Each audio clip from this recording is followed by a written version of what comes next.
Hello and welcome to Modern Goddess Talk, where we help you love yourself a little bit more and expand your mindset to that of a goddess so you can shine your brilliance into the world. My name is Dr. Marina Kostina, and today we're going to discuss a very important topic for all women: why when we're little babies we really love ourselves unconditionally, and then when we grow up, society teaches us how to stop dreaming, how to start doubting ourselves, and how to stop really loving and enjoying ourselves. So today we're gonna have special guests. Let's look what they say. What is your name? What's your name, sweetie? Alia. And how old are you, sweetie? 4. You're 4? Okay. And do you like being a girl? Yeah. Are you a princess? Yeah. Are you beautiful? Yeah. Are you strong? Yeah. Are you wonderful? Yeah. Are you the best girl in the world? Yeah. Okay. Thank you. Good job. Thank you, sweetie. All right. Tell us what's your name. What is your name? You don't know your name. My name is Marina. What's your name? You don't know? ¿Qué hacemos? Okay.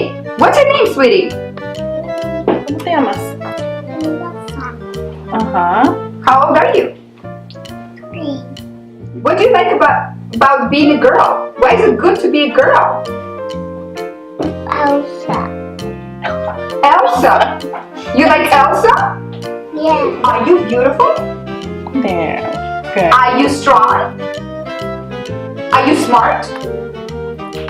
Are you the best girl in the world? Why do you like to be a girl? Do you know? You just like the cupcake? Oh, okay. What else? That's okay. Give it up for Alexa! Thank you.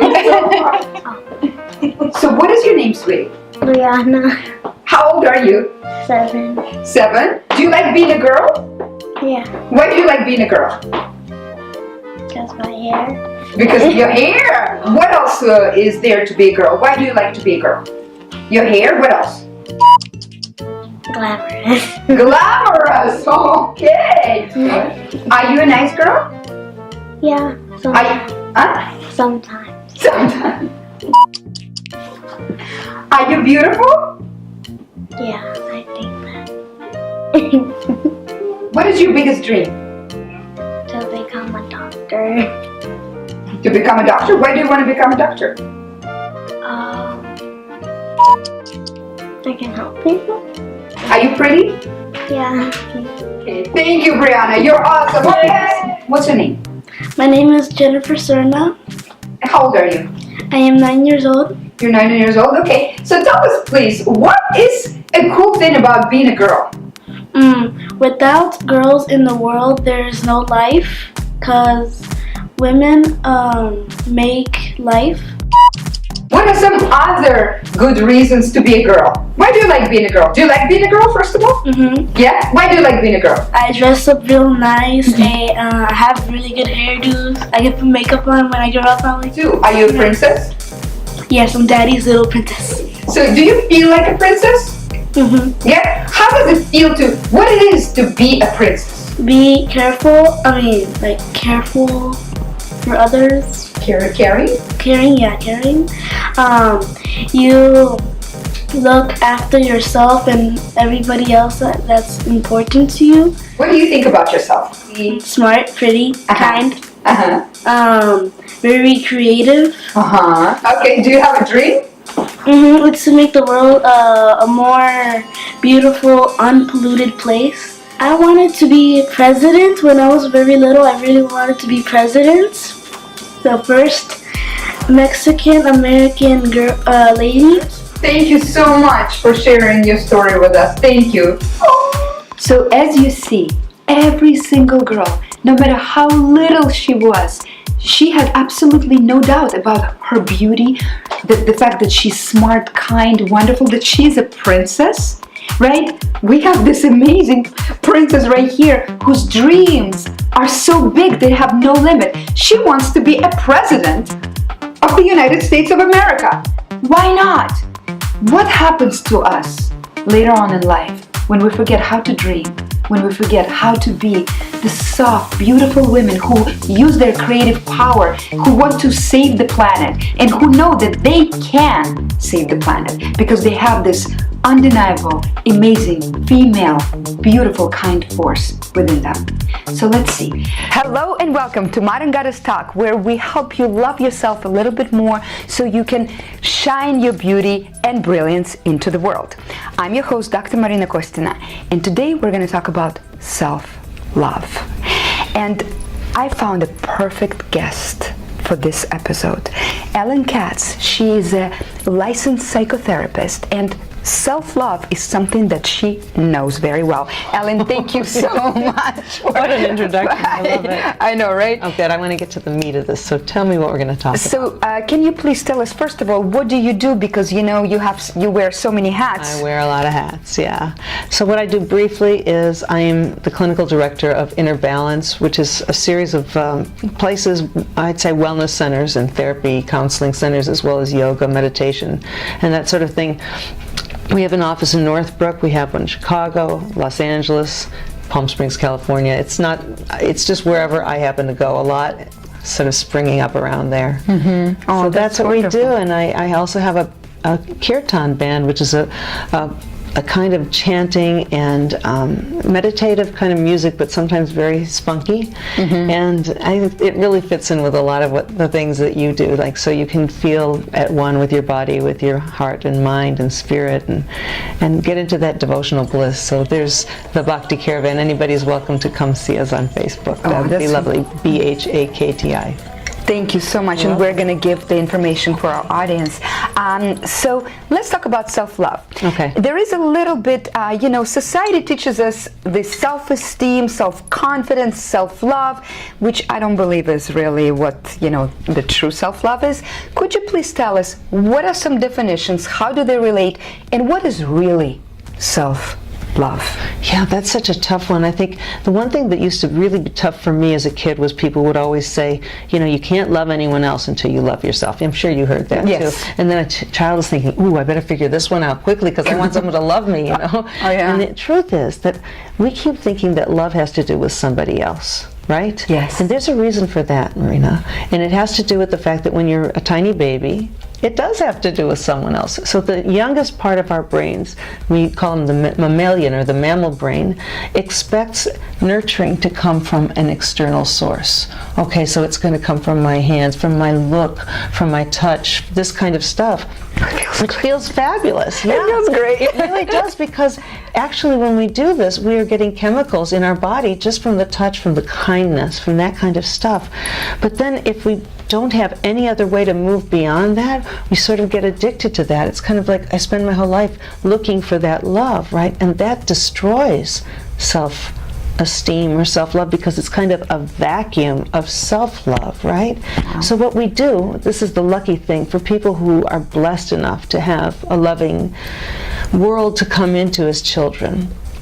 They are the most resilient, but they're not the only ones that can learn this, okay? Mm-hmm. They just have a head start. So, but for everybody, when you have images of people that are loving around you, and you can imagine it, whether it's a Disney figure, or whether it's a storybook, or whether it's a goddess in your mind, or whatever it is, you can begin to emulate, to attune with that sense of loving kindness that you see outside of yourself, and your brain actually has mirror neurons that begin to develop that help you become the very thing that you're loving and seeing outside, so you can begin to internalize it, and it is your own internal wealth, your resource of self-love. Does that make any sense? I'm connecting so much to this, like I have tears and I have goosebumps. This is so beautiful. And you know what I love, because I know you for a long time already, and we do lots of projects together.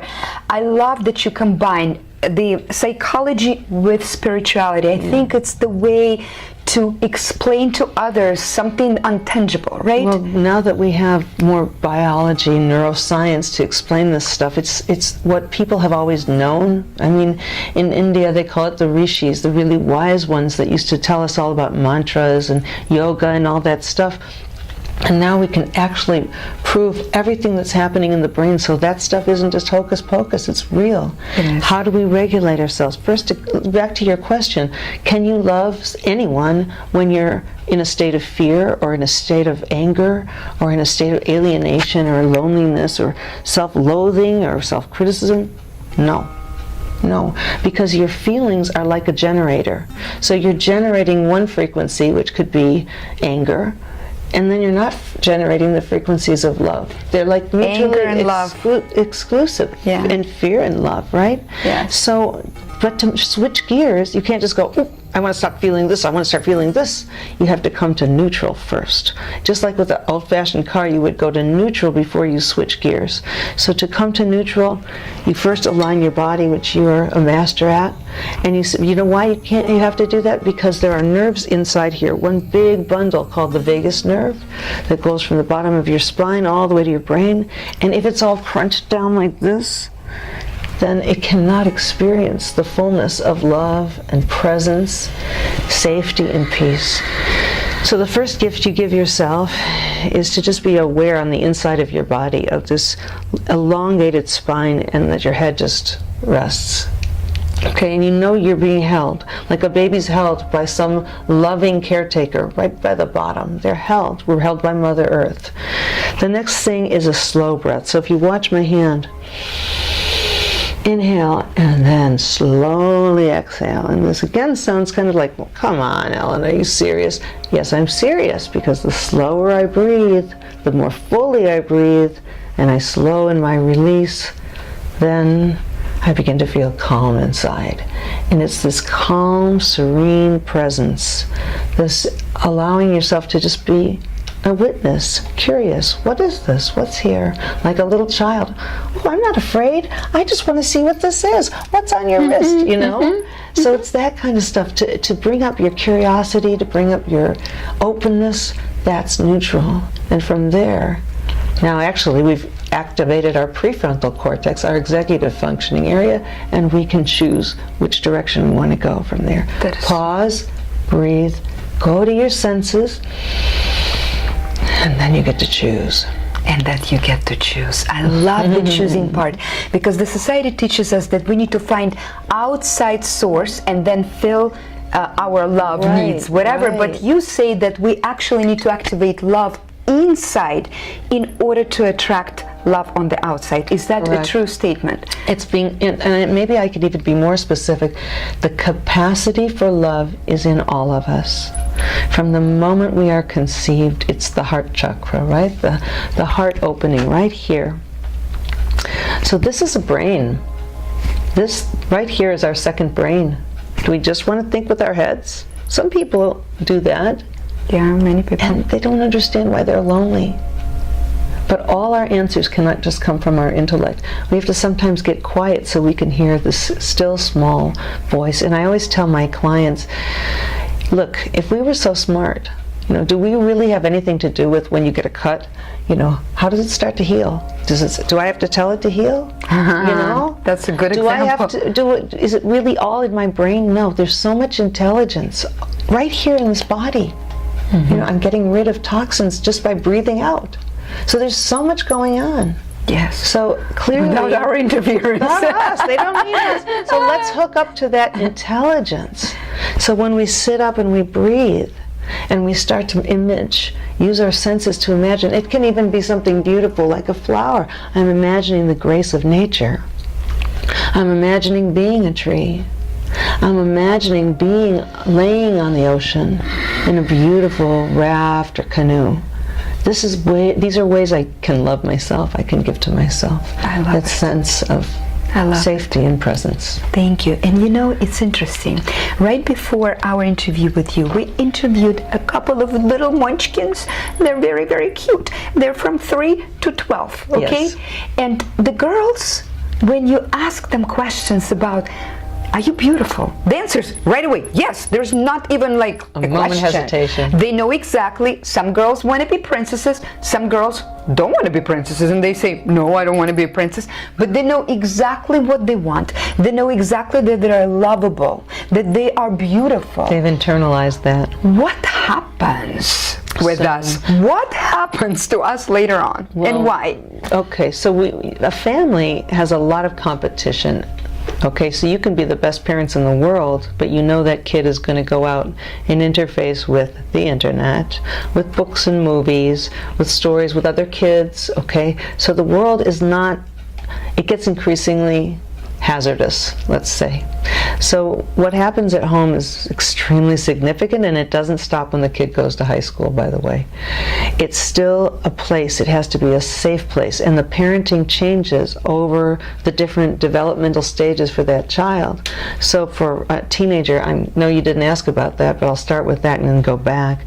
A teenager just needs a respectful parent, and that's the hardest thing, because they challenge the parents, but they need the parent to be curious, back to that neutral place. Wait, I need to understand this. Help me understand why it is that you need to stay out until 2 in the morning. Give me your thinking on this. I want to understand. Not, no, you can't come. If you do, you're going to lose your driver's license or whatever. Okay, now coming back to the little ones, let's go all the way to the 2 and the 3. When they see happiness reflected in your face in response to them, they feel valued, appreciated. When they recognize, when you apologize, even to your little kid, honey, mommy yelled at you. That was not good. I am so sorry. But mommies are human beings too, and we make mistakes, and that's what we do. And then we model for them that mistakes are human, right? So the bottom line is, when a child feels safe, really safe, that the people who are their caretakers are consistent and are for the most part going to be there, or going to be who they say they are. Not, I love you, honey, smack, smack. But I am who I say I am. And a child senses that authenticity. And as long as that happens, actually back to the neuroscience, there's more activity going on in the brain, and you develop a more sophisticated network so that you have more resilience, so that when there is something that happens that triggers you, or an event that's shocking, you have the ability to restore yourself a lot more quickly. And secondly, you don't see the world as dangerous in the same way, but if you have danger in your childhood, and it could be anything, you can grow up in a war zone, you can have a sick family member, you can have someone who's addicted to drugs, or somebody who's got a violence issue. Whatever it is, that tension is palpable to the child, and what it does is keeps them in a state of emotional shock or trauma. It's called complex trauma when it starts really young. And they're trying really hard to regulate themselves, but they become hypervigilant, which is like watching all the time. And then there's a constant slow drip of adrenaline and cortisol that makes them feel edgy but alert. You see what I mean? Yes. But that's the opposite of calm. So all the ways that we try to befriend ourselves are to come back into remembering that we can be that mindful witness to what's going on. Oh, I see the scared kid in me. I see the mean critic in me. I think I want to listen to the nice parent in me. I want to listen to the mom maybe that I never had inside my own imagination. I want to let her put her arms around me. Even if I'm a 70-year-old lady, I can imagine a mommy. Okay? As an adult, we have that choice, right? All those parts of us are inside of us. So even though you and I are grown women sitting here, the little girl in us is still here. Who is a grown woman? Forget about it. I think we look like that, even though we may not feel like it. Exactly. Thank you so much. That was a very beautiful explanation. Now, I have my last question to you. How is spirituality connected to our self-love? Is it possible to have self-love without that, spiritual dimension? Marina, a lot of people have come to me over my career, which has been pretty longer than I want to admit. And they say, I've always been a spiritual person, but I'm not religious. Or they could be very religious, and they could be spiritual too. But people seem to make a distinction between those two things. And I think if you think of the root spirit, your spirit, it doesn't necessarily mean your religion, right? And if I say something has broken his spirit, you instantly get a sense of what that means. It's broken their heart, their spirit is broken. So what we want is spiritual nourishment so that that spirit can keep alive. And that's not the kind of information that comes from, how do I ride a bike, or how do I read a book, or how do I do a math problem. It's the kind of thing that has to do with wisdom that comes in, and deep wisdom. So you look for a source, a teacher, or a teaching, and there's so many. There's beautiful authors out there that have podcasts like Tara Brach and Eckhart Tolle and Pema Chodron, a living saint from India who is a humanitarian who's met with the Pope and done a lot of things, is the woman who's depicted back here. Her name is Amma. www.amma.org. She's here in Chicago starting tomorrow, and she's on tour in the U.S. this summer. Nothing she does costs money unless you happen to go on a very special retreat. But anytime you want to meet her, she doesn't charge, and that's often the sign of a teacher, is that a true spiritual teacher is like, if you have money, you want to make a donation, great. If not, this is for you. It's a real offering. And Amma simply believes in the idea of love, like we've been talking about this entire time. She's probably my role model, and that's probably a lot of what you're getting from me came from her, because I've known her for over 20 years. And the point of it is this: whether your role model of spirit is, as I said earlier, nature, and you just see, the beautiful landscape, the ocean, the trees as your mother, or whether it is, God, a saint, a spirit guide, an angel. I'm not judging what someone else's spirituality is. Some people get it straight from scriptures and nothing else. Or you can go to the Bhagavad Gita, where you have Krishna teaching Arjuna, and there's so many beautiful teachings that make life so clear when you finally get a teacher, not just giving you opinions, but giving you that deep wisdom. So that is what I think is the difference. And the spiritual teaching doesn't have to be words. It can be music, like the kirtan that I told you about, the singing, the chanting. So when we do that, we end up having a collective of people who feel a oneness with each other. For example, we're singing at the Milwaukee Kirtan Fest in a few weeks in July, the end of July. So there's going to be a lot of people there that are just chanting together and relaxing into this vibration of, and being supported. So yeah, find a path. That's all I would say. So it's not just you alone on the planet. It's you plugging in and connecting with that source energy that's always been there.